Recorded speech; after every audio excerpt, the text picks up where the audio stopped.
For September the 20th, 2013, the air conditioning is on, and it is 2:30 in the morning because I am staying up to order the new iPhone, I guess. Something like that. Who knows if I'll succeed, but this explains a lot. I'm editing it while I wait. You're going to hear about announcements from Blizzard and Steam, Payday 2, the heist, and also... let's talk about some physical game swag you might have. Welcome to the 35th level.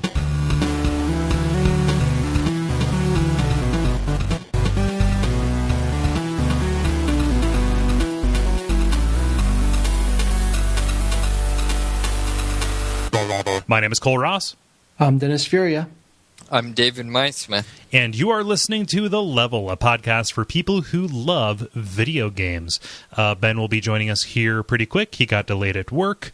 All of us presume that is a lie, a filthy lie, of the worst sort. He is actually playing Grand Theft Auto 5. I'm assured of it. And we will put his feet to the fire. I'm stoking it right now. That's actually a new mechanic in Grand Theft Auto 5. Yes. Oh, man. So before we give the summary of what's going to happen here, I'd like to make a quick film recommendation. Sure. The World's End.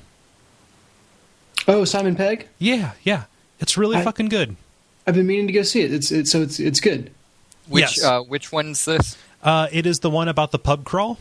Yes, that looks so amazing. Yeah. It is. I went to see it over the weekend with my brother, and it is really, really good. I like to say why I like it would ruin the twist, and I went into it knowing absolutely nothing, and I would like to afford other people the same the same courtesy or the same nice ability.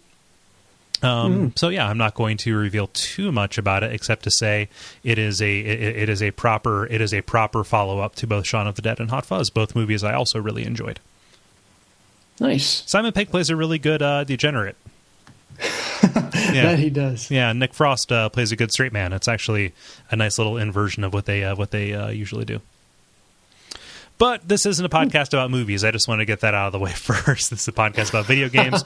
We've got some news. We got some plans. We're talking about some physical game goods. Yeah. So why don't we get right to it? The brief. It's time for the brief, where we talk about video game news and such. Does anybody have something they want to volunteer?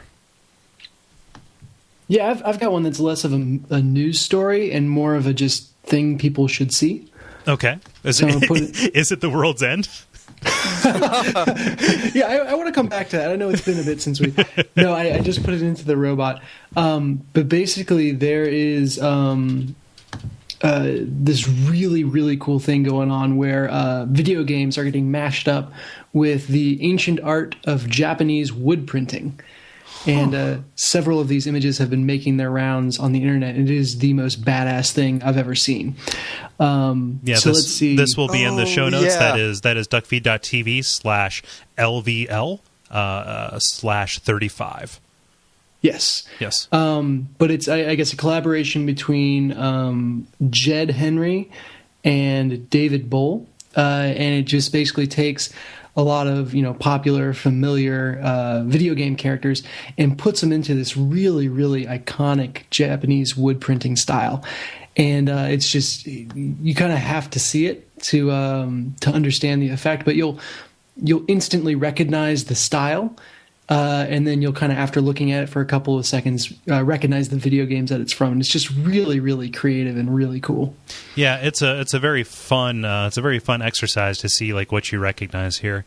I like the Pokemon one. The Metroid one is fantastic. And I think there's 2 Metroid ones, and both of them are just great. Yeah. No, the Sonic one is pretty good. Yeah. So go look at it. Maybe we'll even drop the link on the Facebook page or something like that. But really cool, and I think that's it's one of the most kind of fun things to see is when you take familiar things and put them through different art styles. That's one of the things that I really enjoyed about Homestar Runner back in the day, was they had this kind of base cast of characters and then had all these different, variants or art styles for them. Yeah. And it's kind of cool to see that, I've seen obviously you've got the cosplays of video game characters and kind of real life shots, and then the cute cartoony versions, and now you've got the Japanese wood printing style. All of this falls under fan art, the vast majority of which is execrable. There are no visible dicks or boobs. Yeah, no My Little Pony versions of Samus. Nothing like that. Man, I've been following the. Although I do think Mega Man is topless in this. Just saying. Yeah, you might be right, but oh man, Fox Moon, that's so good. I think the Star Fox one might be my favorite. I need to close this, or else I'm gonna be here all day. So just whenever you got a couple minutes, check it out. It's cool. On Something Awful, every once in a while, there pops up a thread of like re-envision video game covers or video game posters. I've seen those. Yeah, like in a real minimalistic, like 1960s Stanley Kubrick film poster kind of look. Yeah, or like novel covers, and those are all really, really good. Mm-hmm. Yeah, we had good. The when I was in Huntsville, the local like artist colony or whatever you call it. Had a festival that was the Grumpy Cat Festival. You've seen that meme? Yeah. And so all of the artists there, whatever their medium was, they did a piece of art at. I think the most epic was there's a guy there who did like stained glass, but we're talking like the church window, depicting a scene from the Bible, like that style stained glass. So it was like this expertly done stained glass like depiction of Grumpy Cat as like a medieval knight, and it's somehow like Sir Grumps the Lot or something. Yeah, nice. as you do. Yeah. My so a bunch of people that I work with went to the Cincinnati Comic-Con and displayed art, and like the nice part is we have a bunch of it hanging up around the office, and if you want, you can buy some of it. I bought a poster. It's like a nice like text treatment of my favorite quote from the Avengers, which is my secret is that I'm always angry. It's like a 17 by 19 poster of that, so I need to get it framed and put up somewhere. It looks really cool. And then there's also one another coworker of mine did called the X Presidents, which just X and then dash presidents, and it's four of the former presidents as X-Men. So it's Abraham Lincoln with Cyclops glasses on. It's George Washington with with Wolverine hair. There's FDR as Xavier. Nice. I forget what the fourth one is, but it's really good.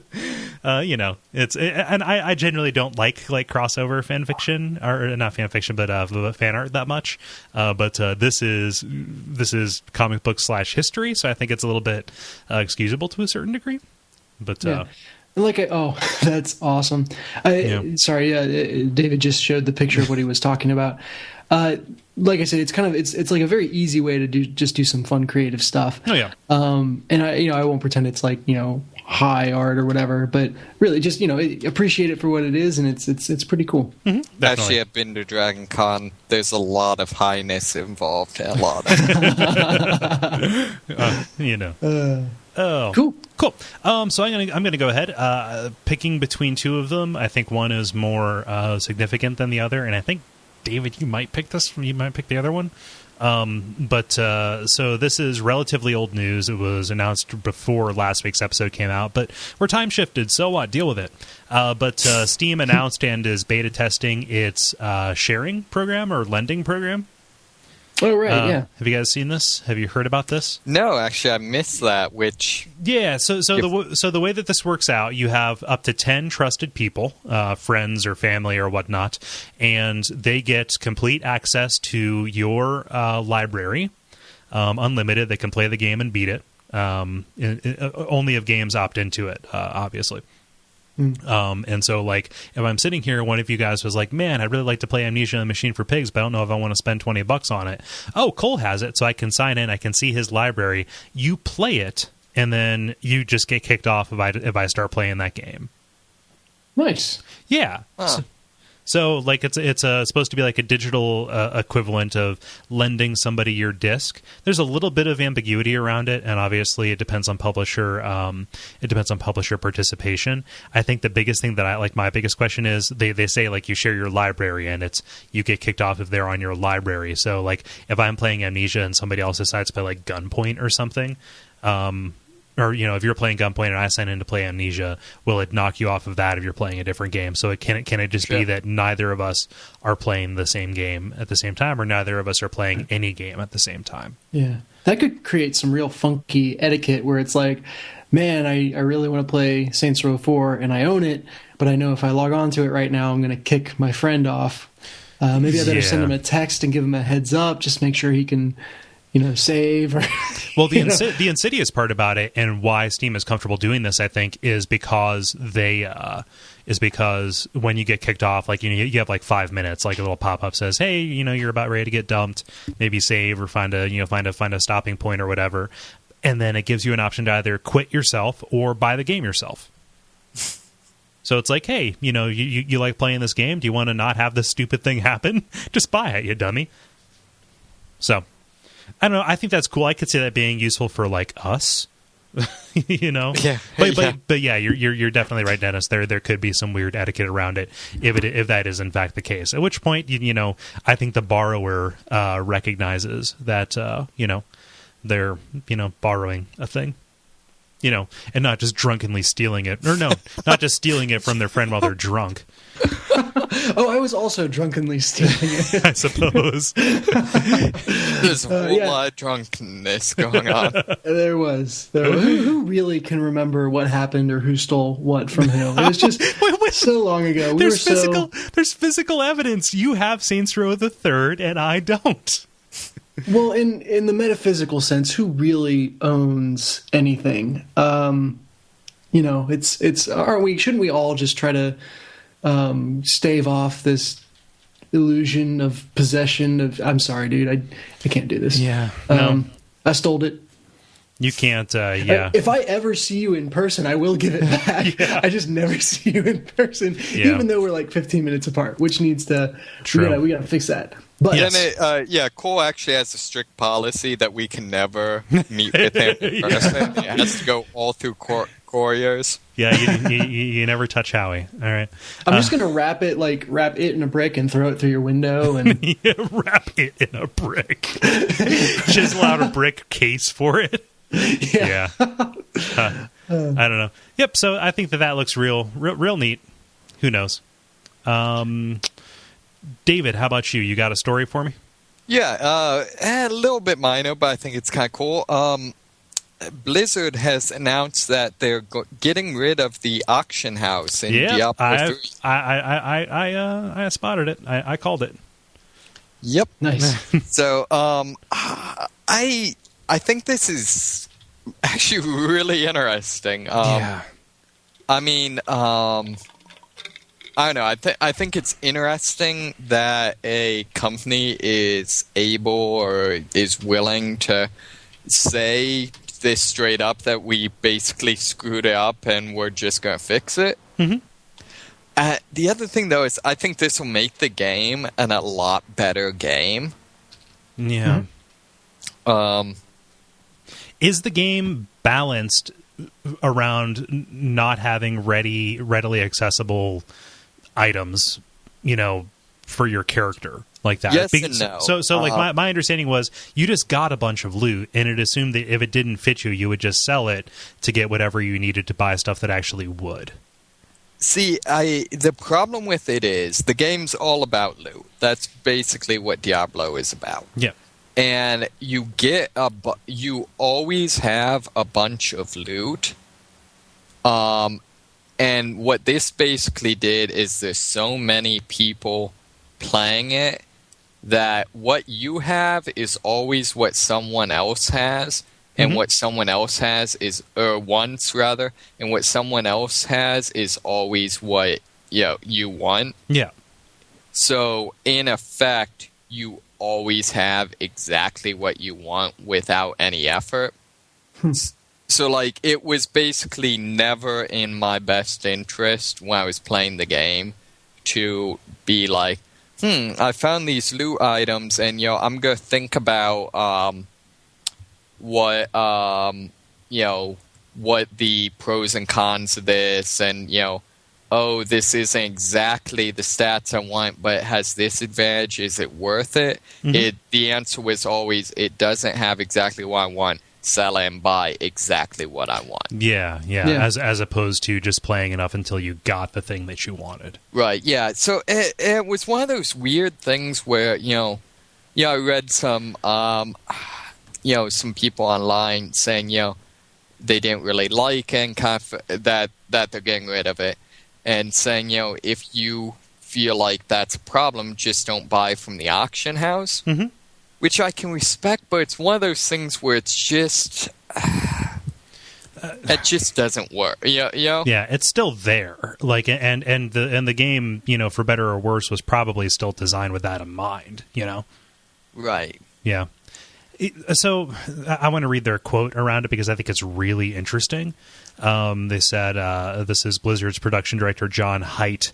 It became increasingly clear that despite the benefits of the auction house system and the fact that many players around the world use it, it ultimately undermines Diablo's core gameplay. Kill monsters to get cool loot. With that in mind, we want to let everyone know that we've decided to remove the gold and real money auction house system from Diablo 3. I'm surprised at this, that they're removing both of them. I figured if there was going to be anything that would go, it would just be the real money one. Sure. Just because that I think has like a more poisonous effect, for lack of a better word, like that, kind of makes it, pay to win or something like that. See, I would actually say though, in terms of practice, I think it's the other way around. Really? The core, I think the core problem with it, it's not a competitive game, really. I think you can maybe PvP, but that's not the point. And so someone else having cool gear because they bought it really doesn't matter. Right. On the other hand, most people aren't going to buy gear, but everyone is going to have gold to spend in the gold auction house. So I would say, actually, I think the gold auction house is the more harmful of the two. Yeah, so it's like the rich get richer. The only reason I say that the real money one is different is just because I always get a little bit weird about somebody's actual wealth in the real world affecting their ability to play a game. I mean, aside from their ability to purchase and maintain the machine that plays it and also buy the game. I mean... So that but I mean, like rich people can buy VIP passes to baseball games, and they can pay for luxury vacations. It's I don't see how that what that has to do. Like I would like to believe that there is an inherent meritocracy to games that is not specifically related to your disposable income, but. I mean, again, like David said, it's not competitive, so really, it's just their own experience that they're altering by it. I just think that it was a really weird decision in the first place for them to have it. So yeah, it does strike me as being weird. I will say the one thing that's too bad about it is, I guess, especially in like the previous game in the series, Diablo 2, like. There were builds that were entirely built around having certain pieces, certain very specific pieces of equipment. Like, that's the only way the build would work. That's the whole point of choosing these skills. And so I feel like the one thing that is too bad about this is once you do get to the end game, I felt like the auction house was kind of a low-stress way of ensuring that when it's, this truly is the only single one piece of equipment that will work, that you have access, if that makes sense. Yeah. So I see Ben's on, so I'm going to add him on while I make this point. Like my contention, not contention, but my understanding... and it's an incomplete understanding because I never really played a lot of Diablo 2 and played even less of Diablo 3. But like Diablo 2's economy was like fucked, like fucked through and through because of eventually gold became meaningless, and for a while until duping became a thing. Stones of Jordan, were the de facto currency of the realm, right? So how do they maintain their economy, in what is essentially a single player game where they can't do things like in World of Warcraft with money sinks and things like that? Actually, they added in a sink. I don't remember exactly, but I believe it's with the cube, the Geriatric cube, which was basically like their crafting system. Mm-hmm. They made this Stone of Jordan be a crafting component for some things.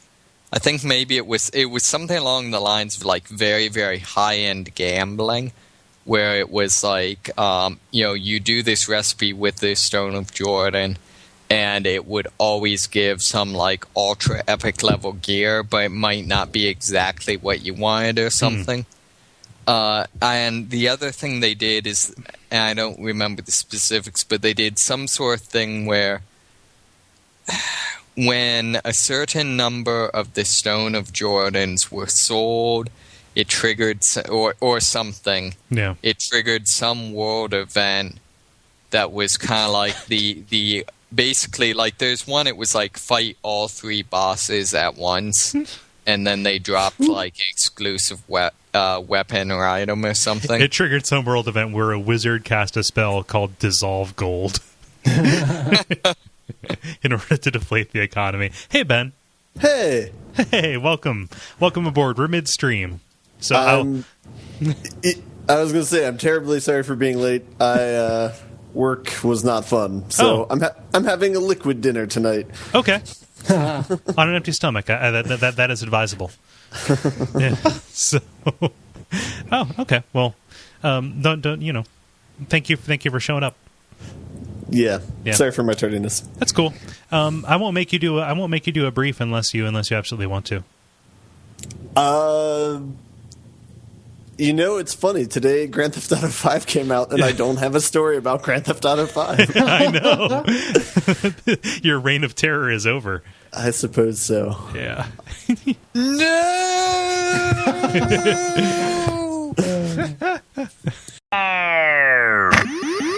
The grind. It's time for the grind, where we talk about games that we have been playing. David, you asked if you could go first, so I will let you. Yeah, I actually picked up a new game yesterday. It's a game all about shooting lots and lots of cops and gangsters. Wait a minute, you're stealing this from Ben.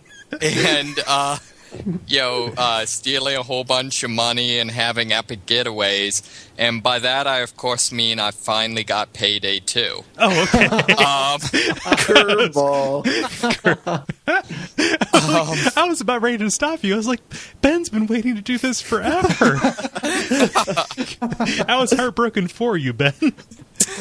The Arrested Development music was playing in my head. And by that, I mean the Charlie Brown music. Okay. But, Yeah. That Lenny Kravitz song was playing, American Woman. So you've kind of been playing around with like getting this for a while now. Yes, you have. Yeah, I really liked the original Playdate. Playdate 2. At work, somebody misspoke and said the pediatric table of elements. I was just coming up with elements that would be on that. The only two that spring to mind right now are Adventure Tin and Disnite. So It's night. I had like 20 of them going. Finium and Ferb. Finium. Yeah. I was just thinking of dangly balls. What? Why? That's what old people are. Oh, wait, no, pediatrics. Never mind. No, not Sorry, not the geriatric. Never mind. Although we could probably do... You could probably do the geriatric table. The geriatric table. Dangly balls like kids would not be a good thing. Lindy, the Lindy Hopium.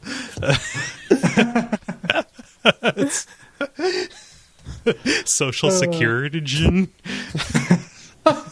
The title, the geriatric table of elements. That's the element that just self-destructs the second anyone tries to access it. Yeah. Political humor. That's about as much as you'll get on this show. Political humor. That is an element on the geriatric table of elements. Yeah. So tell us about Payday, David. Sure. Pay David. Yeah. Well, I'd say, I really love the original, and I feel like this was a really good example of a time when the original was probably a little bit of a surprise success. It was a pretty small studio, kind of an indie game, but sold a ton of copies, even though the gameplay itself was simple. And it seems like they really took the money and, to be blunt, and also the experience from that, and kind of Payday 2 is sort of what we wanted Payday 1 to be, but now have the resources to do. Okay.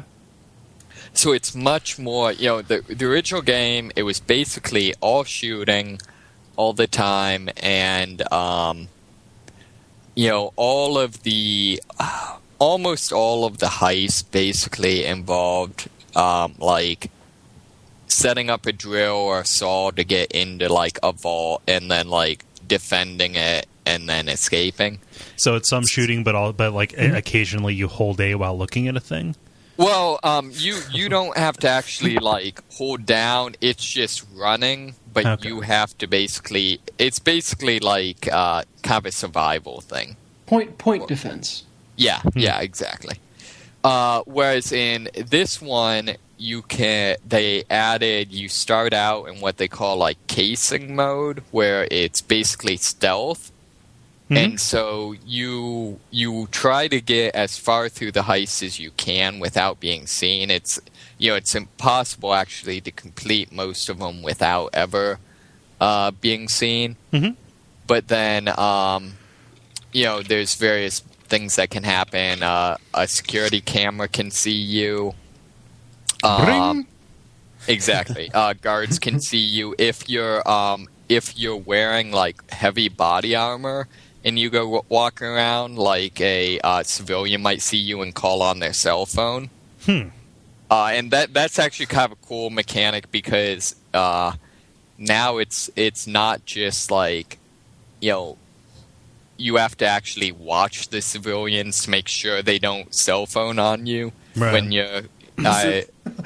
Who did they call? Did they call the cops? Yeah, call the cops. All right. Just call their friend and be like, dude, you won't believe. this dude, body armor, dog. Although, and they also added skill trees. So, as an example, one of the abilities is Stockholm syndrome. So to be especially charming. No, so one of the classes is basically like the charismatic, kind of the ringleader, mastermind guy. And so if you have that, when you yell at people to get on the floor, all that stuff, they then won't cell phone in if you're not looking. They'll immediately identify with you. Yes. You scream. Identify with me as the up-and-coming underdog fighting against the system. Get down! I said get back down! No, you misunderstand. I want to help. No, you scream. You scream. Nobody fucking move, and then you have to gun one of them down because he moved, but he was actually going to make you a sandwich. Oh, yeah, I know, right? It's tragic. He just wanted to be loved. So, if I had only known, I would have gunned him down after he brought me the sandwich. See, but actually, one of the other elements they added that's really cool is now the heists are much more complex. Some of them are multiple day. And so, for example, if in the first day you kill a lot of civilians, the police response in subsequent days will be much greater. That's pretty cool. Yeah, and similarly, there's a random chance when you get to your getaway vehicle that the police will catch up with you, particularly if you've killed a crap ton of civilians, and then you'll have to do this kind kind of bonus level survival thing where you survive until a new getaway vehicle can get to you. So it's really cool. There's a lot more variety. I did a mission where basically someone didn't pay their protection money, so you just have to go in and like smash up a mall. So that's kind of fun. That is a nice concept that you say, hey, pay me to stop me from doing this to you. It's just a protection racket, right? Yeah, because after all, the government doesn't, say, hey, pay me so that my cops will protect you. If you don't, we'll put you in jail. Sorry. Oh, man. Okay, so wait a minute. Like, correct me if I'm wrong. I heard that there is a heist in Payday where you are trying to steal $100,000 for a big score, and one of your guys, fucks up because he's a Butterfingers, but you get away in the end, and everybody snickers as you make off with the loot. That doesn't narrow it down. I followed that. Okay. All right. Did I miss something? that sentence was Payday, almost entirely Snickers, Butterfingers. What else is that? Oh, okay. Score. Okay. A big score. Now. Big Score is a candy bar? Well, it's a score bar.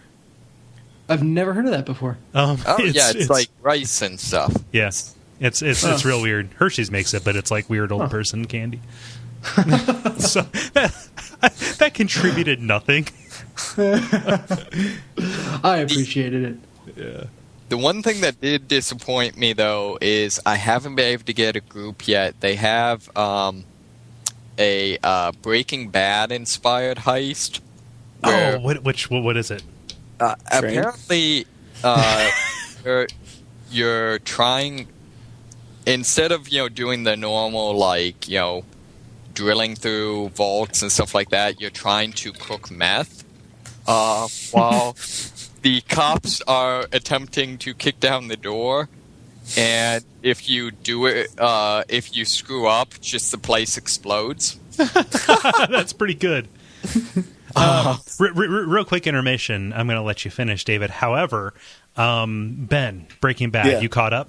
Yeah. Oh, man. Everybody called.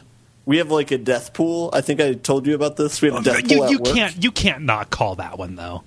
Well, I guess not. I mean, 9/10 of the people on the death pool called that one. So. Yeah. Okay. Dennis, how are you on? How are you fixed for Breaking Bad? I have been strapped for time, so I have not progressed past the last episode I told you guys about. Okay. Cool. I am ashamed. I am excited to view more. I just need the time. I understand that, David. And my grind entries have not been helping. Oh yeah. Random side note: does the lead of Breaking Bad wear some sort of hat or something? Yeah, it's the Heisenberg hat. It's like a pork pie. Okay, just because apparently found my favorite hat maker, hat store. I guess makes it, but I just went to the website and they have like Breaking Bad stuff all over the place. Okay. Yeah. Okay, back to Payday. I'm sorry. No problem. So, I don't know, a couple other interesting things. It's now no crosshairs, which is kind of cool. Is it just iron sights? Yeah, it's iron sights, and apparently it has like a snap to aim system. Okay. So, I don't know, I feel like this is some weird world where now PC games have auto aim. But I don't know, I sort of like that. I'm not a huge fan of like the Red Orchestra, like let's make everything ultra realistic, but I do kind of like the Killing Floor, like, hey, no iron sights. Right. Wait, what is Red Orchestra? Is this another game? It's a game made by the people who made Killing Floor, actually. Yeah. But it's a hyper realistic World War II game. Okay. So, like, if you get in a tank, you can only see like the little tiny field of view out of the periscope. Gotcha. Right. I was really hoping you were going to say it's an ultra realistic orchestra simulator. It's like Wii music. Yeah. So yeah, it's a lot of fun. It's really, really cool. I still feel, I don't know, a little weird playing a game where you just mass murder cops. Yeah. What, you got a problem with that? In light of recent events. I don't know recent events. What happened? The shooting at the Naval Yard yesterday. I only heard this in passing. I do not know the details. Yeah, I don't know too many details either. But just psychos, mass shooting. You know, they're just a monthly occurrence now. So, but yeah, it's not to go on this tangent, but it's I don't know, it's weird to me. Just like at least GTA has a storyline. Oh yeah, where it's not just. They kind of justify it, sort of. Kind of. But, I don't know. Either way, it's kind of funny playing a game where your characters are just blatant, like mass murders. I mean, it's kind of weird. But, really good game.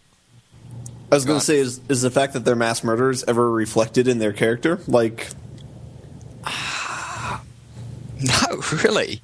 Or is it like Army of Two, where it's like, yeah, bro, we just killed some people?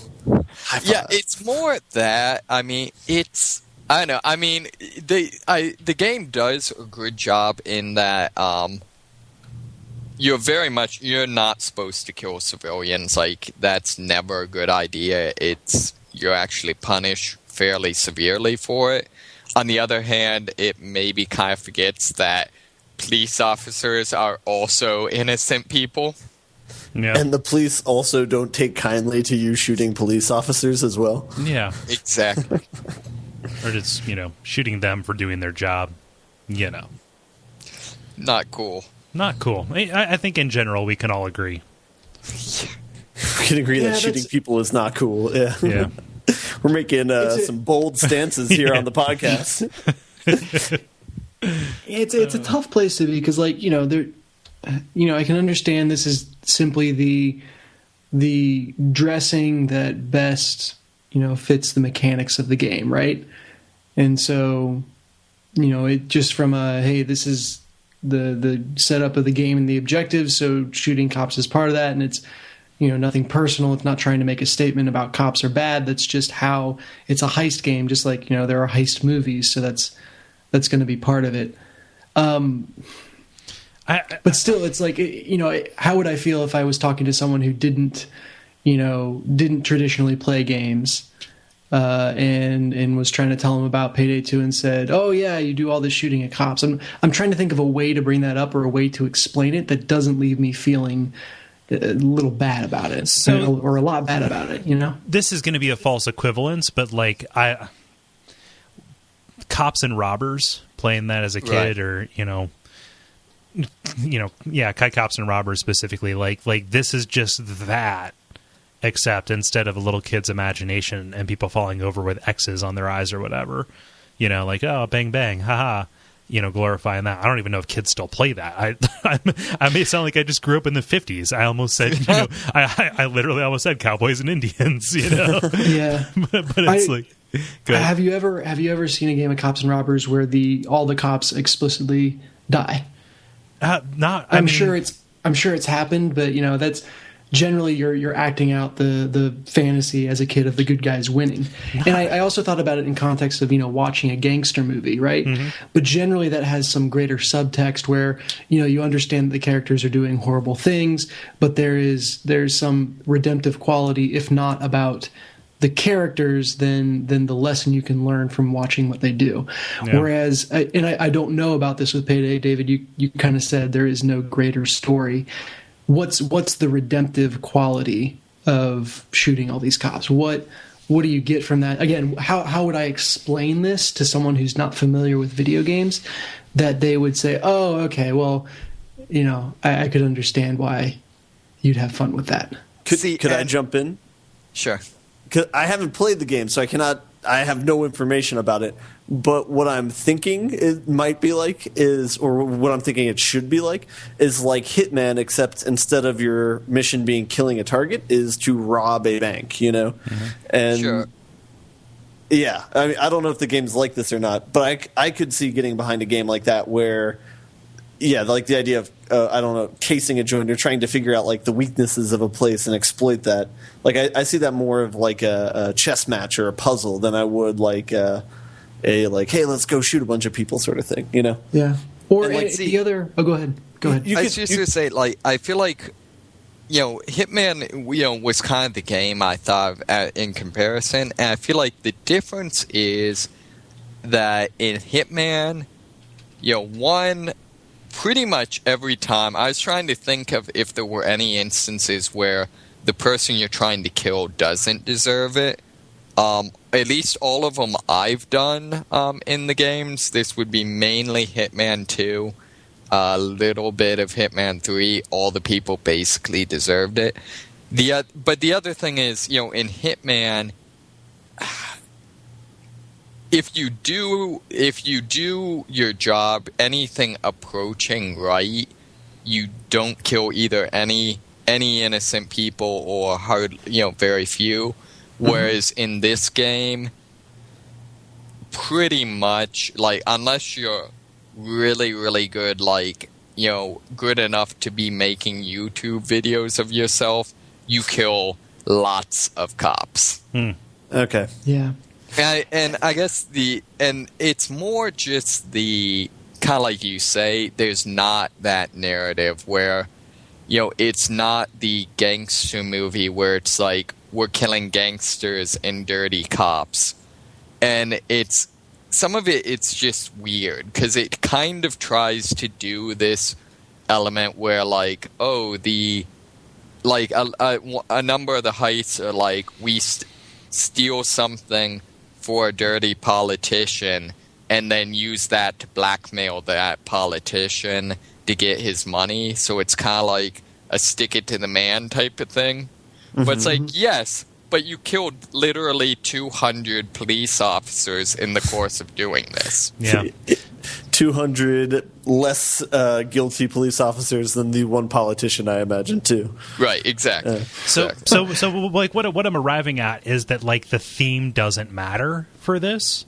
Right. And because of that, it can be seen as gratuitous if you are not comfortable in this day and age playing a game that is literally all about shooting cops. Right, and I think that's what it straight up comes down to, is it's a game that's not at all about that. Right. It's just, you know, the point of the game is to be a heist movie. It's just the problem is, in a heist movie, you know, it's a movie, so everything works right, so, you know, you don't end up with just a bloodbath, because, you know, your awesome plan actually works. Whereas in a video game, it's about action. You know, it's the same thing with just, like, in your average James Bond movie, you know, he kills maybe like 10 people, whereas in a James Bond video game, you kill just like hundreds. You know, it's the same thing. Yeah, and I think there's a level of scaling there that, you know, I'm totally willing to accept, which is just like, hey, this is a shooter. The main mechanic is shooting, so there's going to be a lot more deaths. And I'm not arguing about deaths in the game. I think I guess the point is, regardless of how many deaths there are, it's still shooting, you know, cops, police officers, and without a. And again, like, I totally acknowledge you can play this game, you can enjoy it for what it is, and, you know, it's not like for some reason you're shooting cops in a video game that's going to have an effect on you. We're adults, we can understand the difference there. Right. But as I just think about, you know, starting to maybe demand more from games, or, you know, to hold them to the same standard that I would hold other mediums, I have trouble justifying that. Maybe you could come at it from the angle of someone plays Payday 2 and says, oh man, you know, what it would take to rob a bank is to kill a lot of innocent people who are just trying to do their jobs. That, you know, I realize on a level I didn't before how horrible that would be. Or, you it's not like the heist movies where everything goes off without a hitch. There's a lot of innocent people that would die, and I have a new appreciation or understanding of how ugly this really is versus the stylized heist movie version. But it doesn't feel like there's that level of intention behind it. It's it's like they said, hey, shooting cops is the main mechanic. Yeah, it doesn't sit quite right, but video games, so deal with it. Yeah. This sounds like it's an example of them not doing the kind of cover your ass sort of move that like Modern Warfare 2 did and that Hitman does, where it's like it seems like they don't give you the option where you can not kill anybody in any given mission, I mean, theoretically you can. It's just crazy hard. Okay. Yeah. But And again, the pretend shooting cops to be able to enjoy an entertainment experience, there's probably a point where that equation evens out. And okay, yeah, I want to be able to enjoy this game, and I'm willing to put up with the fact that I'm pretend shooting cops and knowing, being able to make the delineation between pretend and real. I can deal with that and enjoy the game. That's fine. I think just that it could have made the game better if there was a more believable or intrinsic reason for it. Not every game needs to make a statement. Okay, so not every game needs to make a statement. I recognize that there can exist such a thing as just the dumb shooter, and that is perfectly fine for me. However, this game, in not making a statement or just being like, hey, dude, it's just a game, they're still presenting this thing that a large number of people can either find objectionable or just be like, yeah, you know what, nah, I'm not too terribly into that as an aesthetic. And like, just its subject matter in and of itself is saying something. Right. About that choice, which really it's down to this slurry of subjectivity, which is just kind of like, oh, if it's not for you, then don't play it. Cool, but yeah. And I will say, I mean, it is a really, really good game. I'm not, trying to take away from that. I'm just saying, like, playing it feels weird. Mm-hmm. Yeah, it feels weird in a way that, like, not having played it, so I'm speaking as if I did play it. I have not, but the fact that we're having this conversation, I don't know that I would have had this conversation about Grand Theft Auto Vice City. Right. About if it was today instead of 10 years ago, or B, just in general because of where things were at that point. Well, there's another thing here, too, where it's like, you could play like a Ninja Gaiden game and you also murder a ton of people, but like no one would probably see that as too objectionable, right? Because it's like you're never going to be a ninja. Or same thing with like Mass Effect, Mm-hmm. I mean, I guess if somebody's like really gung-ho about just the idea of shooting people, that's not good. But like, I don't know. It seems like people don't give the same sort of slack to a game like this that they would other games because it's set in a real world, Yeah. But I think it's just as innocuous as those other games, Yeah. And I recognize how weird it sounds for me as somebody who's such a huge fan of Saints Row, where, again, it's not really saying anything except like, hey, let's do this thing that we think is funny, and we hope that you think it's funny too. And, you can kill tons of innocent people, but for some reason it doesn't register for me like this one. Probably because it's cartoony. Yeah. It's all about that polygon count. Yeah, or just its aesthetic, its tone, something. Yeah. But it's intentional, I would say. Like there's this is going to be a slapstick, over the top Grand Theft Auto send up, and that coming with that is civilian casualties, which again still tenuous, but there is a justification there. I'm sure you spend too much time thinking about this and everything becomes horrible, and you start getting into an existential crisis, and then you weep in a corner for a while. So overthinking is what we do here. But yeah. What else are we going to do for several hours a week? Yeah.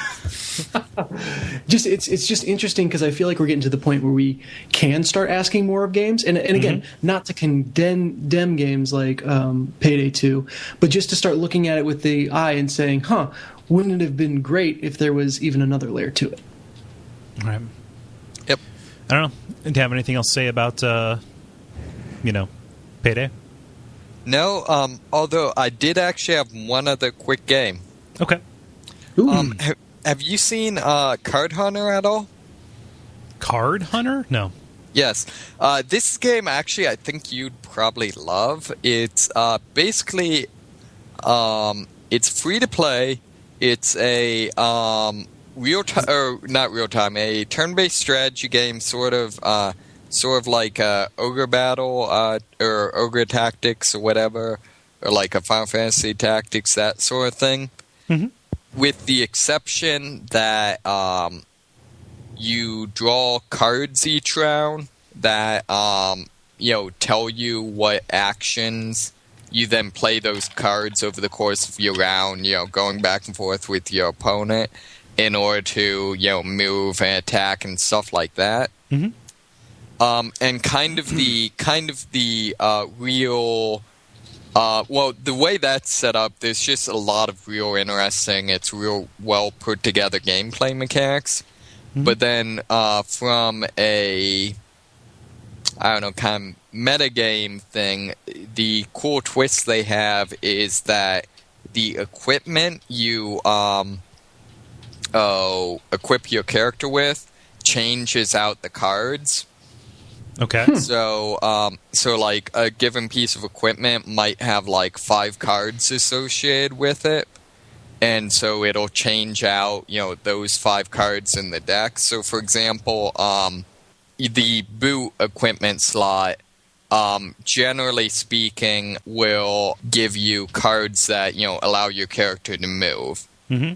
However, if you equip, say, some like really heavy plate boots, it might half of them might no longer be movement cards, but now they're armor cards. Mm-hmm.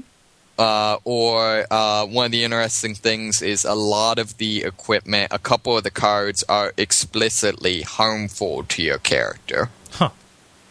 So they might be like, every spell you cast damages you 1. So you have to consider, are the rest of the cards worth the fact that I'm inserting actually harmful cards into my deck? So it's a really cool mechanic, really, really solid gameplay. The other thing I really like is it's entirely presented straight up in the kind of setup that you're at your friend's house playing this game with him being the dungeon master. Okay.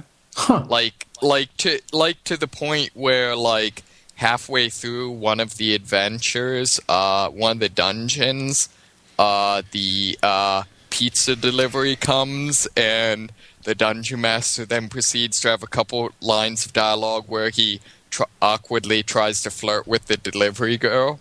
Okay. Or like the dungeon master's older brother, who's the guy who actually owns the game, will like come down, like criticize his dungeon mastering and like explain how things are supposed to be, and this game isn't dumbed down for the masses and stuff. It's really, really endearing. So yeah, I'm interested. It's like browser based. I'll have to check it out. Yeah, and it's a good game. Seems like they've got a really good free-to-play model. Basically, you can sign up for a membership, and every time an equipment drops, there's a second equipment drop that you only get if you're a member. So. Okay. That's cool. Yeah, so. Neat. Hey, Ben, tell me about Grand Theft Auto 5. So, can I vent a little bit? Just a little bit. You may. All right. So, I don't know. I had not a fantastic day at work. But anyway, So I was postponed, and I was late to the podcast, but I made 2 stops on the way home. One was to get beer, and the other was to get Grand Theft Auto 5. Okay. And so it is waiting. Dude, I feel terrible. It's all right.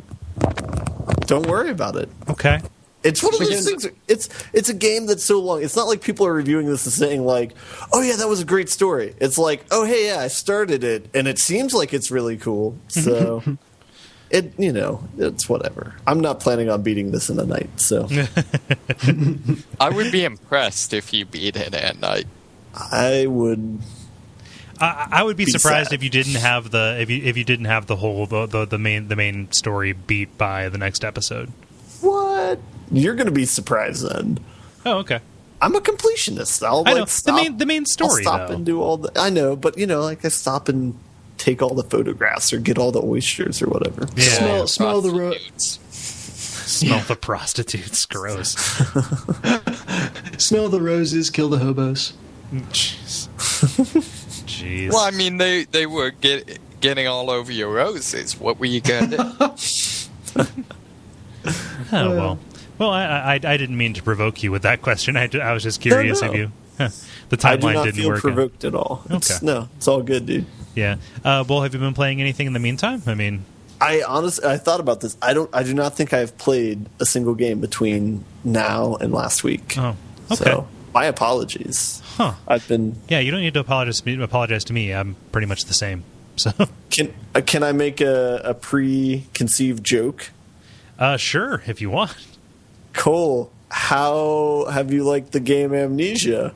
Or have you forgotten? I have not played it yet. So... That's a terrible joke. No. Was that karma? No, I think it might have been. So I very similarly, I haven't played anything. I went home this past weekend to spend time with the family and whatnot, and consequently didn't have time to sit down and really absorb Amnesia like I would want to. And life in general is real busy. So the game I've looked forward to the most this year, haven't played it yet too much, aside from just to see that it runs. So I'm not bitter about that at all. But if Ben's not bitter about not being able to play Grand Theft Auto 5 right now, I can't be bitter about not having played Amnesia. So because it's the Not Bitter podcast. Yeah, not that I'm angry. Yeah, episode 35. Totally not bitter. We already have a title. So I've written it down. What's the title so far? The Geriatric Table of Elements. Yeah. So, oh man. But there is one game that I've played that is real neat. I played around with it a little bit up until this point, but then I just went and beat it. It's called Black Bar. It's for iOS. It is a very simple game. It is just text, and you are reading these letters from a friend that somebody has sent to you. You're in a 1984-esque Soviet bloc nation where there is a bureau of censorship and whatever. And as you're reading these letters and trying to figure out what they're saying, there are black bars, where stuff has been redacted. And the purpose of the game is to fill in what words would be there. So it starts out real easy, saying, blank your name. Okay, dear. You try that, and then when it turns from black to yellow, you know that you are proceeding. Is this game like one big Rorschach blot? Or kind of. I mean, it's obviously it gets a little bit more difficult as it goes along, and there are not multiple situations there are not multiple solutions. Most of the time there is a specific word that they're looking for, and even a substitute wouldn't I think that there's only one instance, and I don't want to spoil it, but there is a class of word that it's just like any of those, so it's a conditional statement, or what is it, so like a real expression or something. I don't know. Fuck. I don't know computers. But so it sounds like this is kind of the aftermath of Papers, Please. A little bit, yeah. There's this glut of game content that is based on weird 80s era Soviet bloc kind of Red Scare kind of stuff, which is very strange. Or present era, Iran. Yeah, true. Like any of that, like any kind of oppression. A lot of games about government oppression. But it is really good. I would recommend you play it. It's not terribly difficult, and it's not terribly long, but it's also not terribly expensive, and it is a very well-written game / experience, and I would recommend it for anybody. Nice. For anybody? Actually, yeah. It does sound like, actually, it would be a lot of fun. Graphics 10 out of 10. The font is Courier. I like Courier. Ooh. Not a huge Courier. How cool would that be as a psychology test, though, is to do a game like that where you have to kind of guess what word goes in the blank. Yeah. And just be able to see the pool of submissions for what people would associate. Well, then we just become like a Mad Lib, like, dear dick butt. Oh, yeah, I guess people would game it. I had lunch with Weed Lord Boner Hitler today. So... But that's kind of like, did you ever see the XKCD, the experiment they ran for, like, what colors do people recognize? Yep. Yeah. So, yeah, they just showed, like, had a poll you could do, and they just just tons and tons of different colors, and then tracked what were the most common differences between male and female response. Stuff like that, but some of the funny ones were there were actually a couple where like the statistically most common answers were just weird things like puke for like one of the green colors. That was the statistically most common answer. Wait a minute, so like it was just like type in what you think this color is? You want. Yeah. I don't know how you would get like statistically relevant information out of that, especially with the spread. I think regular expressions. Yeah. That's what I was looking for, right? Did I say that? Yeah. Did I say regular expressions? Okay, cool. Okay, cool. Yeah, no, but like, is this pink? Is it salmon? Like, is it looking for stuff like that? Like, because there's the stereotype that a woman will say it's chartreuse, and a dude will say it's green dog. Like I would probably say it's chartreuse or lime green. Like I don't I think that's pretty reductive to say that I don't know. Yeah, what they found, I'm actually pulling up here, is that women were slightly more names for colors. In particular, they apparently are the only ones who recognize hot pink as being a thing. Really? Yeah, Dennis just linked it, but yeah, you can actually... Yeah, I will read this in my repose. But interesting. Also, did one that was fuchsia. Apparently, no one can spell. Yeah. Colorblind people are more likely than non-colorblind people to type "fuck this" or some variant and quit in frustration. Yeah. So, sorry, tangent. That's fine. We are running out of time, though. So, Dennis, I will ask you to round us out. Yeah. So I've been playing more Rayman Legends, and I just have to call out 2 levels as just particularly brilliant. The first one is called Quicksand, and basically it's your basic like platformer. Hey, water's rising, and you have to climb the tower, right? Only you're just standing on the ground, and the tower is sinking into the quicksand around you. And so, like, it's falling at different speeds, and it creates this weird thing where your mind is reading it as if you're climbing up, but what's really happening is it's all just standing still. And then also, so really most of the level occupies just one screen, but there will be sections where kind of boom, it hits bottom and everything stops falling. And you're like, and all of a sudden you hear creak, and like the tower will start falling sideways, like toppling to the right, and it becomes this mad scramble towards the right side of the screen as everything falls down around you.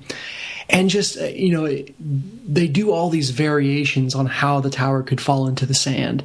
That's just really creative and really, really fun. And I've never seen it done like that anywhere else. So just the creativity behind it, and then the quality of the execution, perfect. Mm-hmm. The second level is called Castle Rock. And so first off, with all the Rayman games, the music is just kind of integrated in. Mm-hmm. Like, there's always cute music playing in the background. And if, like, your character's idle animation is always kind of in sync with the beat. And just the entire game feels kind of in rhythm, right? And so you start the level, and it's kind of like that. And then you realize, oh, this is kind of more so like that than the other levels. And then you realize, oh, my God, they're doing a tribute to Black Betty. Where, like, the enemies are, running at you and yelling, and, like, the music starts playing in the background, and it's all, like, a tribute to that song. And it's almost like a Guitar Hero track platformer style.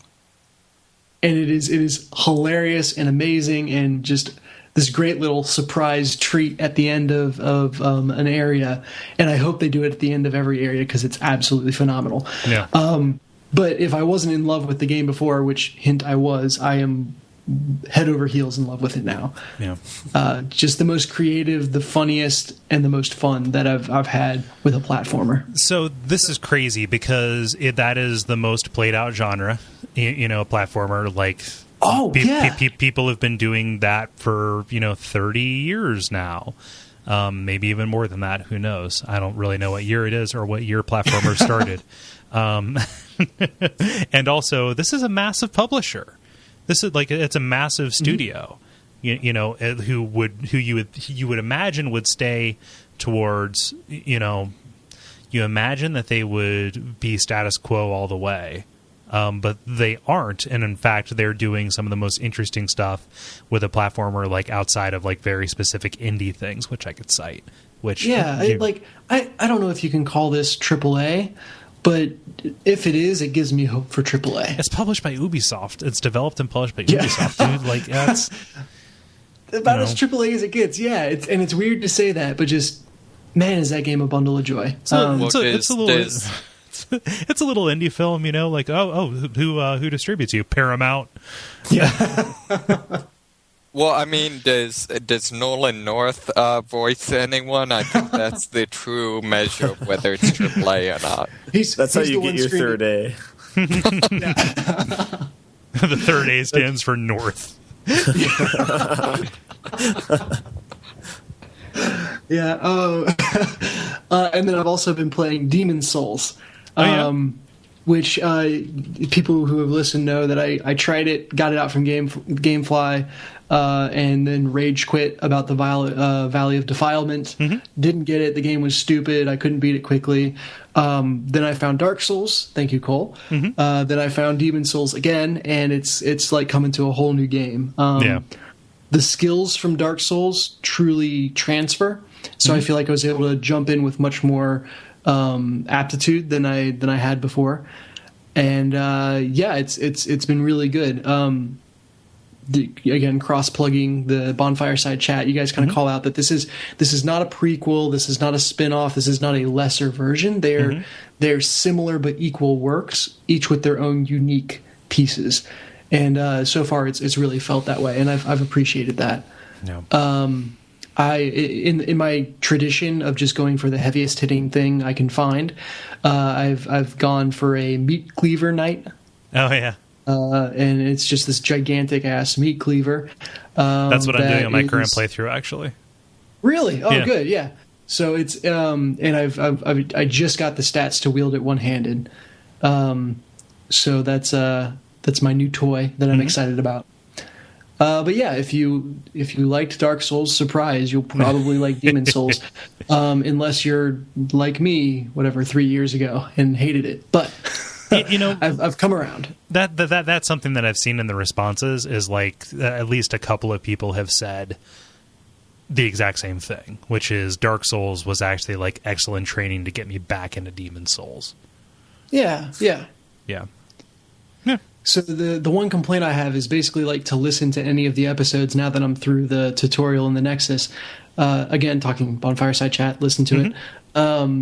You basically have to have beaten the game. So it's like, I want to catch up with the show, but that means beating the entire game. But but you've effectively beaten the entire thing. Like you've gotten up to the Valley of Defilement.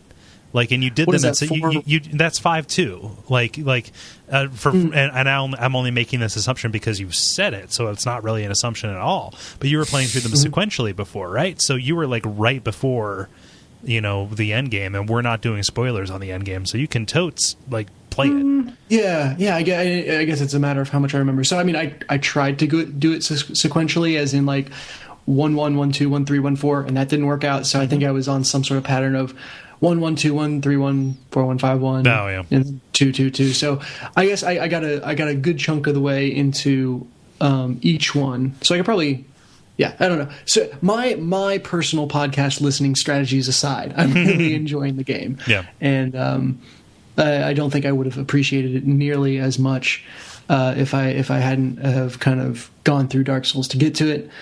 And it's kind of funny because I just got to the end of the Tower of Latria, where you get this callback really, really, really clearly. Or it can't be a callback if Dark Souls came second. Where Dark Souls does a very clear call forward to something in Dark Souls. So interesting stuff. Yeah, but it's good. I'm seeing it with fresh eyes. Cool. Is that all we've been grinding? Okay. Let's go then. Multiplayer. It's time for the multiplayer segment where we ask you to participate with us. And boy, did we get some responses. So I'm going to ask that we motor through some of these.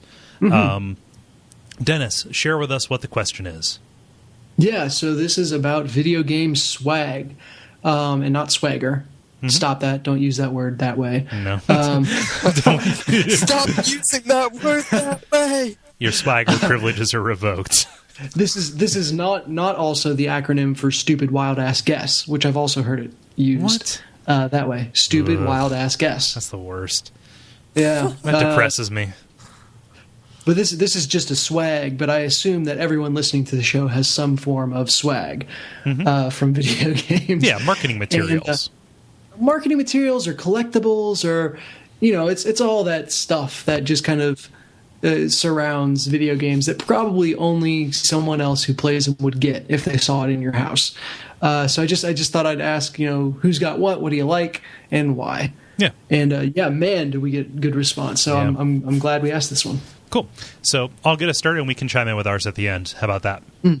Cool. Yeah, I like that. Yep. So Robert Noak says, I have a shirt that says, "Friends don't let friends be gnomes." A guildie of mine sent me because I ran the Horde Guild. At least we're not gnomes. So I assume that is World of Warcraft. So taking a very firm stance on whether or not to be a gnome. Don't be gnomist. The answer is no. With GNO, no. I'm like just all my chickens are coming home to roost. That's the background that gnomes, one of the races, they're the requisite midget race, except that in World of Warcraft, whereas all the other races are medieval level, they have like ultra steampunk level super science. But a lot of people don't like them because they tend to be very comical, and they just kind of don't fit with the tone of it, particularly when you make one that's like, say, like a 2-foot tall warrior that can like is just as strong as like an orc, or like an evil gnomish like warlock that's got pink hair. I see. So can't you give any character in World of Warcraft pink hair? Yeah, but it's sometimes more appropriate than others. Yeah. It's like a no true Scotsman argument. No true pink hair. Yeah. Ben, what does Matt say?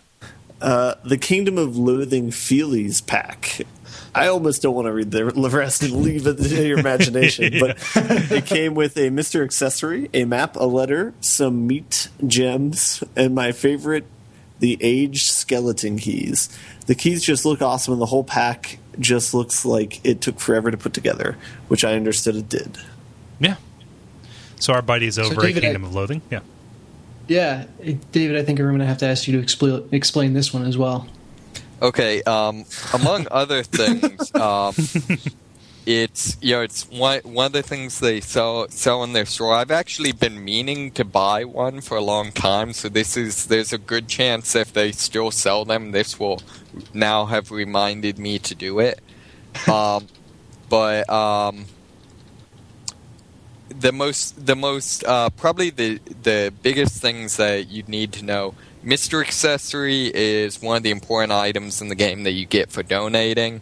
Meat is what the game uses for currency. And I don't recall if they do this, but at least in game, you get a skeleton key by pasting together a bone and a tooth. So I'm not sure if these skeleton keys are actually like something straight up Lovecraftian or. Yeah. Oh, that's cool. I'm trying to see if they still sell them because that sounds awesome. Yeah. Their kind of their inspiration was a lot of the old text-based adventures, like was it Zork or whatever, would actually send you this when you ordered the game. Like it would come with, say, like a cloth map and the cloth map is the canonical example of this kind of thing, or like usually it was for copy protection purposes, like what is the sixth character on the fifth row kind of thing. But right, yeah. No, and it does not look like they sell them anymore. So no, I'm looking at their merchandise as well. Yeah, I kind of want their shot glasses. Those look really neat. I'm going to close that before I end up buying something. I've always wanted the bumper sticker that just says "I club sign seals." A little bit like that. It seems like a good way to get your car keyed, though. So let me see here. Yeah, no. So this is something just related here. So we're doing like a fun pack of stuff for Watch Out for Fireballs, like just like a thing that you can buy. We're sending them out to people who backed above a certain level at our Kickstarter. Dennis, you're going to get one. But it's like bookmarks, postcard, buttons, stickers, and things like that. I'd be curious if people would want one of those for the level. We would need to get a certain amount of interest before we did that in order to make it, profitable. But if we did some things like that, let us know. That is a bit of an aside. However, yeah, we need a thing. Yeah, what should our thing be? We need a thing. Let us know what your thing would be. Hey, Dennis, tell us what Dylan says. Yeah, Dylan, he's saying it instead of asking it because this is not free play. Dylan says, my Killzone 3 t-shirt because I love wearing clothes. Lol. I've seen, I haven't seen a Killzone 3 t-shirt, but I've seen increasing levels of Modern Warfare or Black Ops or, some variant. Those t-shirts seem to be making the rounds. Yeah. Those, and it seems like that and Assassin's Creed are the two I see. Yeah. Yeah. David, what's James say? James says, I own a lot from working at Game Shop in my younger days. I have a remote control tank from Company of Heroes, t-shirt in the shape of a bat for Arkham Asylum, and a hand warmer from Lost Planet 2 that went hard and warm after an endothermic reaction from boiling water. This one, I feel like I have a lot of reaction to. One, the tank thing, that's just awesome. Yeah. How did marketing ever justify spending that much? Yeah. For the shirt, I like to imagine that the shirt itself is physically in the shape of a bat. So it's more kind of like a pointy, kind of like shawl type thing. Mm-hmm. And the hand warmer, actually, like, I don't know if any of you guys played it. It's, you're on an ice planet, and a big thing of the game is when you kill enemies, you, like, harvest their body heat to not freeze to death. Mm-hmm. So I feel like the hand warmer thing is actually really clever. Yeah, no, that makes sense for the for the game. They're coming out with a Lost Planet 3, aren't they? I think it's already out. It just came out. It apparently was not good. Oh, sad. Oh, well. That was the first demo I ever downloaded for PS3 was the original Lost Planet. Was that one good? It was for the time I was pretty thrilled, but that was, I had just unboxed my PS3, so that was PS3 euphoria. Yeah, they're pretty strong rose tinted glasses there. Oh, man. Nick Basile says, so much garbage from years past, but mostly I stick to interesting posters. Lots of the Club Nintendo ones are really cool and visually interesting. Now, he says. But the best is still the GameCube Zelda Collection bonus disc I got from pre-ordering Wind Waker when it came out a decade ago. 4 Zelda games on one disc, still a treasure of mine. That disc... I think when I was working at GameStop, it peaked in value at like $70, which is crazy for a used GameCube game. Like that is the holy grail of GameCube discs, I think. Even more so than Twilight, like the GameCube version of Twilight Princess, which you can't get. Yeah, so cherish that, and I don't know if you'd sell it to send your kids to college or whatever, but that is that is definitely something. Yes. Rip-off state, $70 admission. Oh, man. Let's see here. Ben, what's Geolaw say? Yeah, and by the way, happy birthday, belated birthday to Geolaw. Oh, yeah, I didn't see that. Happy birthday, Geolaw. Yeah. I don't have much swag, says Geolaw, but I kept the Mech Warrior 4 manuals. It was in the form of a field manual the main character had for years and had hand-scrawled notes in it. Oh, like Fallout, yeah. Yeah, or like the thing in Uncharted. Also, the mechs that were new to NW4, which I only assume he means is Modern Warfare 4, would sketch the new in the class. back and had minimal info, as if you had seen them in the field and had to add them yourself, which was a neat touch. Yeah. And then he goes on to say, the most epic piece of swag I've ever owned was the animated Pokemon wristwatch that played part of the Pokemon theme song, and the alarm was Ash Ketchum saying, "Wake up! Gotta go find some more Pokemon." That is terrifying. Yeah. That's God, go ahead. That's a sign of an addiction if the only thing that gets you out of bed is more of that thing. So Ash is addicted. Yeah. The idea of the manual or the book that has notes scrawled on it is probably one of my favorite kind of, I don't know if you'd call that an aesthetic, but one of my favorite aesthetics where hey, there's an original work, but someone has had the experience to say, okay, actually that's not accurate. Here's how you change it. And kind of the Wikipedia treatment before Wikipedia's time. I just think that's the House of Leaves. Yeah. No, I need to read it. I need to get my hands on a physical copy.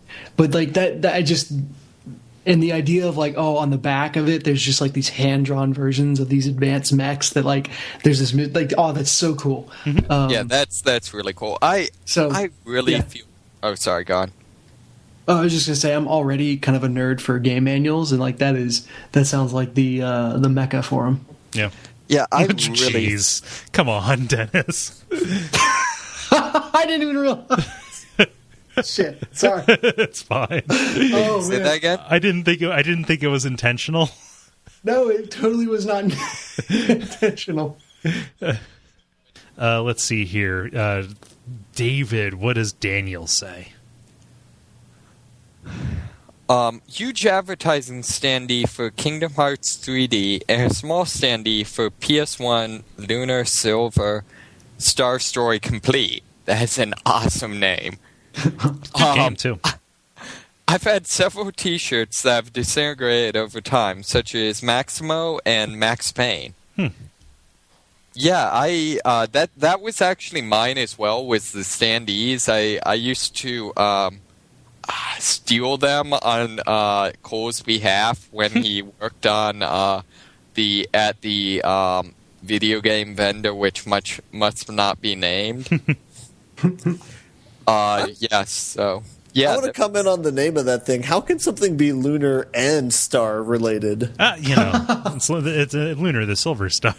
It's only very briefly before the moon, kind of disintegrates and burns up as it strikes the star. Well, yeah. Yeah. Now, so like people clamored for those standees. Like we would no sooner get one built than have like a piece of receipt paper taped to the back of it with somebody's name.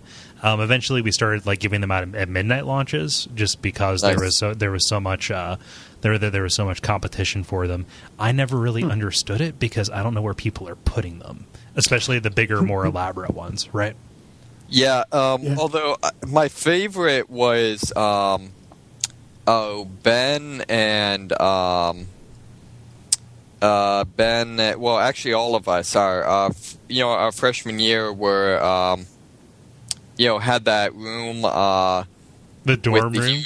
The dorm room with the huge window where you hung the Doom monster. Yeah. I remember. Do you remember the time the guy came into our room stoned out of his mind and explained to us that he was walking past the window and the Doom monster proceeded to step out of the window and chase him around campus?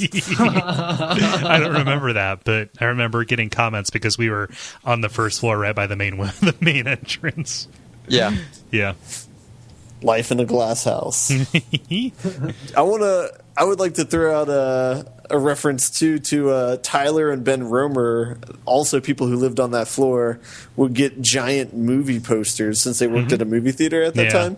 Oh, and so my sophomore year, I had a giant standee Jumper poster for the 10 people that saw the movie Jumper. With Hayden Christensen or whatever. Oh, yeah. And Samuel L. Jackson. Jeez. They had, that was when the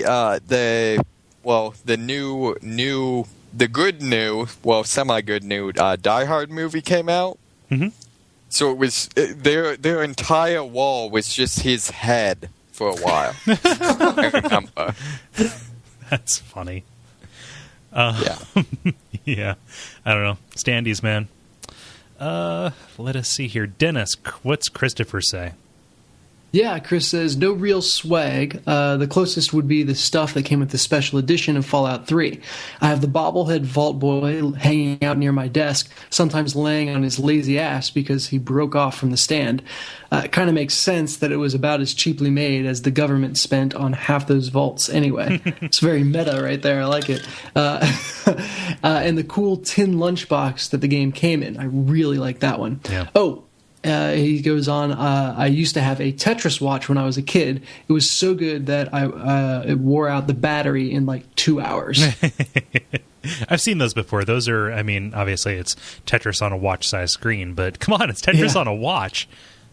Yeah, pretty badass. The future is now. Yeah. The future is today. Huh. Mm-hmm. Yeah. No, that I kind of wish that I gotten that Fallout 3 special edition just because of how neat it is. But I don't know. I like the idea of getting stuff from that, like, physical versions of stuff that you get in the game. So like, yeah. The New Vegas special edition came with like the sarsaparilla bottle caps and stuff. It's like, oh, neat. I like that. Yeah, that is pretty cool. Or like the night vision goggles that came with, was it Call of Duty? Yeah. Yeah. Or like the remote control car or whatever, yeah. Or the Ferrari that came with Saints Row 4. Yeah. And with the plastic surgery. I'm so sad that was a hoax. Like if somebody actually went through, it was a hoax.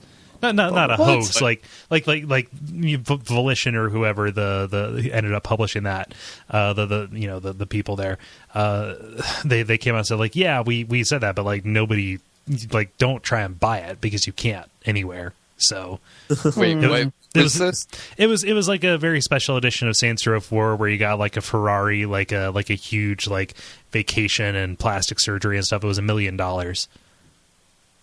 Yeah. Like, I know no one's actually going to buy it. Yeah, and I know it doesn't really exist, but don't tell me that. Yeah. Just like, just when somebody approaches you and says, "Can I have this?" Like, oh, we're out. It was an anonymous. Or someone's like, I just mortgaged my house and took out 3 loans and I'm ready to buy it. And they're like, whoa. You done goofed. And finally, we have Murph Murphy, who says, I've got a Hitman red tie that's pretty nice. When I worked at an electronics boutique, I got an Ice Climbers t-shirt and a Nintendo Who Are You t-shirt. I don't know what the Who Are You is. Yeah, I was wondering about that too. Is Probably that like characters, like which character are you? Something? Probably a CSI t-shirt. Wrong song. Yep. So why don't we go around and say our favorite pieces? If anybody has one. Like, I'll do mine just because I've been thinking about it the whole time. Like, I worked at GameStop for like 8 years. And so, like, during you know, like the early part of my tenure when I was like a high school kid who didn't have to worry about like his own space or whatever, like it was cool to take stuff home and be like, neat, I've got this. But I quickly divested myself of most of it. So I it's really hard for me to say like this is a piece of video game swag that I like hold dear without going into like weird non-answers of stuff that wasn't really marketing related. So like my old Sonic the Hedgehog doll that I have from like a little kid, that's one of my most cherished possessions because it reminds me of a misspent and lost youth. Or, you know, like I really like my strategy guide, you know, collection, quote unquote, and you know, things like that. So it's a little hard to say that. Like I don't really have any posters that much anymore. It's just, I don't know. Yeah, I think the Sonic one is totally fair. Yeah. Okay. So let's go with that. Sure. We can segue into mine because mine is a Shadow of the Colossus poster that I believe you gave me, Cole. Yeah. When I was leaving the dorm, I gave it to you. So that's why you don't have any posters. You just give them all away. Yeah. I've got a okay. So that's a lie. I have a poster. It's a Silent Hill 3 poster, but I don't have a frame for it or something or something like that. So I need to get one so I can put it up. Or you should put it in blocks like you did the Bender. Oh yeah. Yeah. That was a printout though. Yeah. See, here I thought this was going to be your was it Women of Norath calendar? Yeah, something like that. Yeah, from Champions of Norath. That was a really, really funny thing. I can't believe Sony made that. It was like a cheesecake pinup calendar of like different EverQuest characters. What was it? The Final Fantasy 14 or whatever the MMO is just had some sort of weekend with special swimsuit drops. Yeah, and I was like, ugh. Yeah. How about you, Dennis? I have a pair of Guitar Hero 3 pajama pants that I like. That's funny. And it's just a print design with the Guitar Hero 3 logo, and then the for anyone who's played it, the like skull guy who's flying with the double neck guitar that's on all the loading screens. It's just like a print version of those two things. And it was a present, and it was like right when I was completely addicted to the game, so it was just the perfect gift at the perfect time, and they're still around. Yeah. That's cool. And how about you, David? Honestly, I'm not sure. I mentioned the standees, I guess we're calling them. Yeah. I don't know. I mean, I've traditionally been too cheap to buy special editions. So, I don't know. I honestly cannot think of that much other than that I've done with that. I'm not going to respect you less for not having stupid crap around your house. So just so you know. Yeah, you know, it happened. Yeah. Although I will say the one I think I am going to break down in order is that guy that makes the soapstones from Dark Souls? Dark Souls. Those were really badass. I've not seen those. That sounds really cool. Oh, you haven't seen? Yeah, there's a guy that makes like necklaces that are, you know, look just like the various soapstones. I was hoping it was actual soap and you could bathe with it, because that would be badass. That's not what soapstone is. Yeah. Now I need to actually. Now I actually need to see where these. Man. Now I need to actually buy one. Fuck. Damn it. And all of my Google searches just pull up wikis of like the actual items. Can you link me to that, David? Like, not right now, but like, I actually thought like Gary or someone was the original. Yeah. I don't know. We'll get to the bottom of it, but that seems pretty neat. I wouldn't wear a necklace of it, but it'd be neat to like put around my car's rear view or something. Okay, here we go. Let it be linked. Oh, it's Etsy. Okay. I see what you did there. Linked the Dark Souls. Yeah. Okay. Yeah. That's only $18. That's pretty. Oh, and you can select your color too. Huh. Yeah. Yeah. Neat. I like that a lot. Huh. So we'll put that in the show notes as well, just in case anybody else wants to be, a patron of this. So yeah, if you would like to participate in future discussions of this sort, it's facebook.com/thelevel. There's a piece of business that I have not attended to. So a couple episodes back, I said, hey, if you email me, you know who you are. That was just to see who was cool enough to get this free thing that I was going to give away. However, the only person who emailed me was the person who gave me the code for the free thing. So somebody emailed me and said, like, hey, I've got this code for the Humble Deep Silver bundle to give away. I was like, okay, cool. We'll figure out a way. I was like, okay, so if I say this, let's see who bites. I was like, you've won just by being like, well, what's this all about? But so hey, who is presumptuous and narcissistic enough to think when I give a cryptic statement that it must be about them? Yeah, and I want to reward this behavior. Dang it! How dare our viewers be so well adjusted? Yeah. So, oh man. So if I can't, I've tried to think of a contest, but I can't. So if you have a PC that can run these games, send me a message and we'll get it worked out. First come, first serve on that. If you're listening here. Yeah. See, I just started posting codes to our Facebook page. Yeah, I saw that. If you're wondering whether or not I took your earlier recommendation, so. Cool. Yeah. So, want to button it up? Sure. Nah, I'm not talking to you. Oh shit! That's right. Dude, I can't do this, man. I can't do this. It's too much pressure. Yeah. Okay, guys. Ben's broken. We're done here. The credit. So I've got to wrap this up quick because I have another commitment to get to. However, I would like to thank you so much for listening to this show. If you would like to find more, go to Duckfeed.tv. You can subscribe to us on iTunes, leave us a rating, review, check out old episodes, etc., and on down the line. Mention the Facebook. That really helps us out.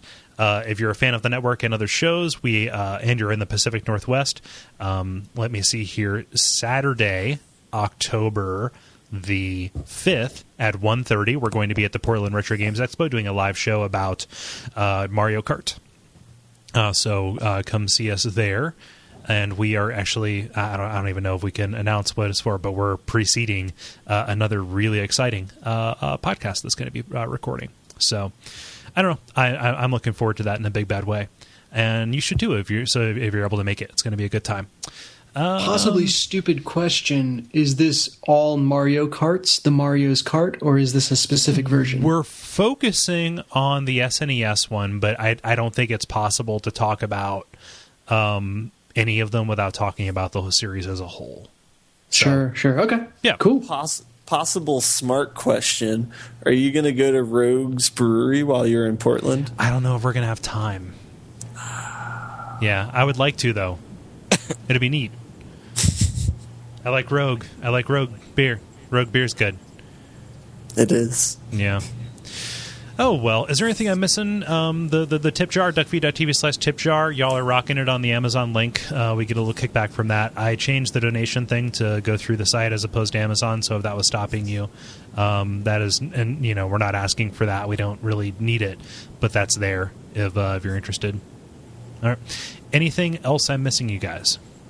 So check out other shows. I don't know if we need to name them here, but there's a lot of good stuff on the network. Yeah. Something pretty much every day of the week. So, yeah. So let's just do outros. My name is Kole Ross. I am at Kole Ross on Twitter.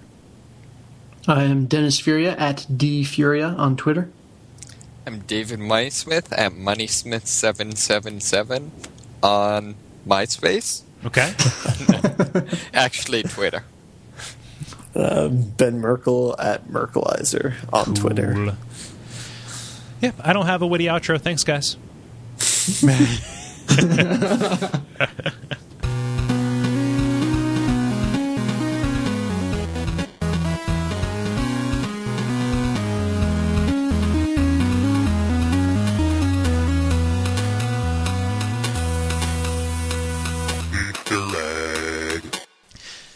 My name is Cole Ross. I'm Dennis Furia. I'm David Meidsmith. And you are listening to somebody open up a candy wrapper, I guess? Sorry. Oh, did you hear that? Yes. I actually have a brace on my wrist. I injured my wrist. Oh, so. I am very sorry to hear that, David. That sucks. It's a injury I've literally had for like 2 years that I'm finally realized, this isn't just like me getting old or whatever. This is actually maybe something they can fix. Yeah. Well, I could have told you that once I saw that there was bone exposed, but, So, no. But you're listening to The Level, a podcast about minor wrist injuries.